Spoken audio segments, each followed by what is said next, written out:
Para preman ini membuat marah orang yang berbahaya. Tengah malam, mereka memperkosa seorang gadis di gang. Saat itu, "Oi, berhenti, kalian ngapain?" Kakek itu dengan marah mengancam mereka. Preman hanya tertawa dan meremehkannya. Kakek 80 tahun berani mengusik mereka.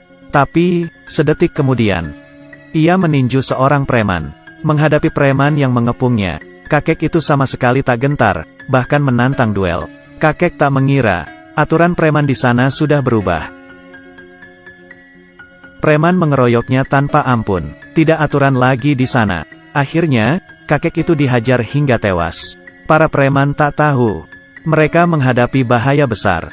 Kakek itu bukan orang biasa. Ia adalah bos mafia. Dulu, ia adalah bos mafia ISN. Semua orang takut padanya. Siapa kira kakek ini akan dibunuh oleh preman urakan? Adiknya, Riti yang berada di Spanyol mengetahui kabar itu. Ia sangat berang, lalu melacak geng preman itu. Richie terbang pulang ke London untuk membalaskan dendam ke Sumat. Ia tak akan berhenti sebelum berhasil. Setibanya di London, Richie berkumpul dengan rekan-rekannya. Roy, bagian interogasi, memiliki kemampuan luar biasa.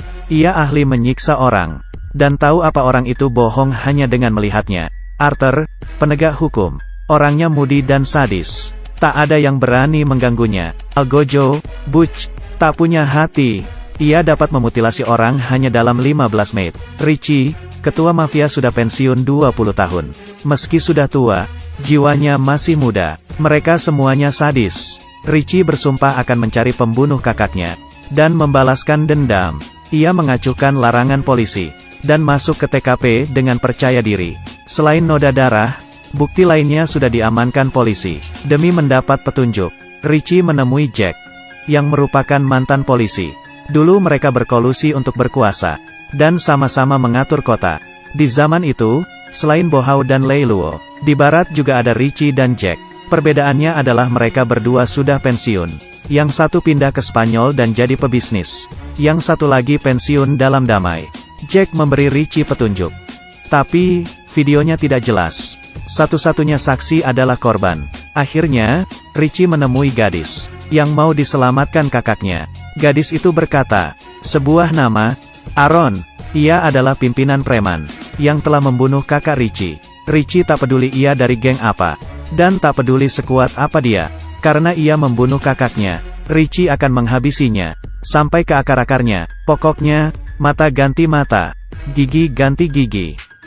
Seharusnya tidak ada yang mengusik mereka. Meski tua, berumur di atas 80 tahun, dan berambut putih, tapi mereka berjiwa muda. Semuanya sangat sadis. Dulu, mereka menguasai seluruh kota dan jalur bawah tanah. Mereka menggunakan aturan untuk mengatur kedamaian. Tapi, setelah mereka pensiun 20 tahun kemudian, ada yang melanggar aturan dan mengacau kedamaian. Mereka sangat jahat. Bahkan, bayi pun dibunuhnya. Polisi takut pada mereka. Sayangnya, geng bernama E2 ini tak tahu kalau mereka membunuh orang yang salah, yaitu kakek berumur 80 tahun. Mereka tak mengira, pria tua ini dulunya adalah ketua ISN, yang tidak boleh diusik. Geng Richie mulai beraksi. Ketua E2, Aaron sangat licik dan susah dilacak. Mereka mulai dari para bawahannya. Roy menangkap tangan kanan Aaron. Melihat Roy yang renta, mereka meremehkan, dan mulai mencaci makinya. Mereka minta dilepas. Kalau tidak, E2 akan bertindak. ISN sudah lama tidak dimaki seperti itu. Richie membalas memaki mereka. Seorang anggota E2 ditinju hingga pingsan oleh Arthur. Roy yang sadis, menikmati waktunya menyiksa orang. Ia menikam paha E2 dengan paku panjang, hingga menyadarkan pria itu dari pingsannya. Ia berteriak kesakitan.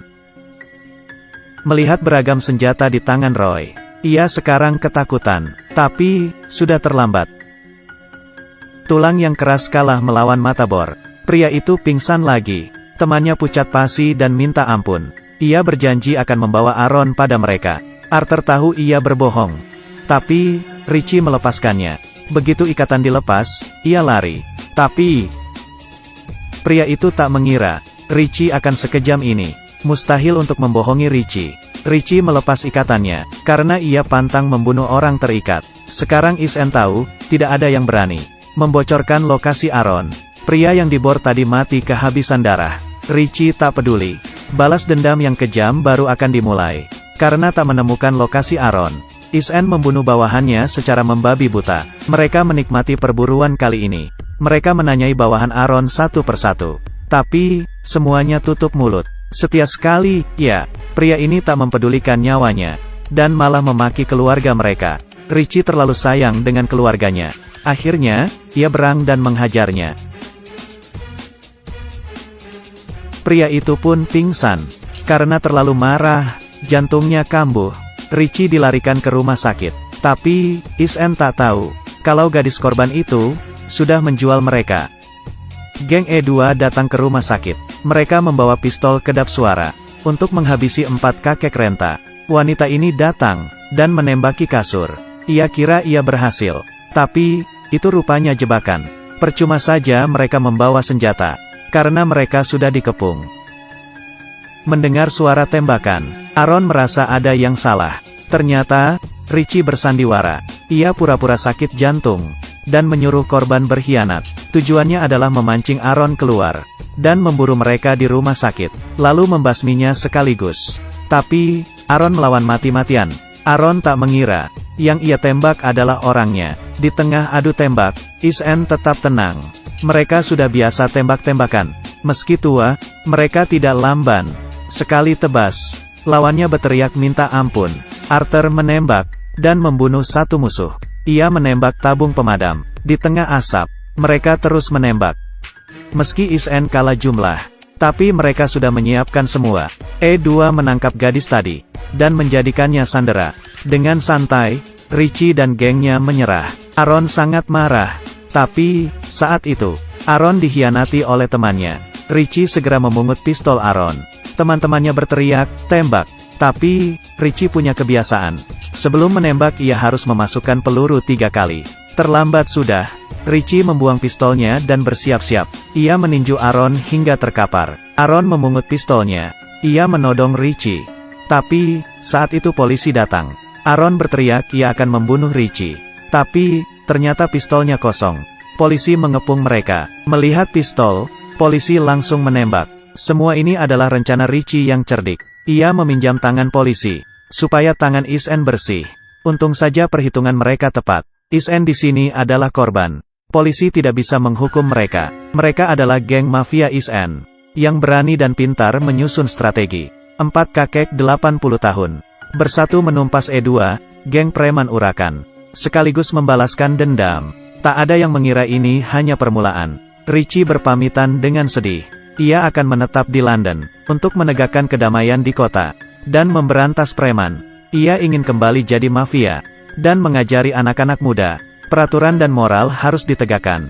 Mentang-mentang muda, tidak boleh semena-mena. Di atas langit masih ada langit. Contohnya dia, dan dia. Kalau saja tak membunuh anjing itu, menculik gadis itu, dan tak menghajar kakek itu, mungkin saja nasib mereka akan berbeda.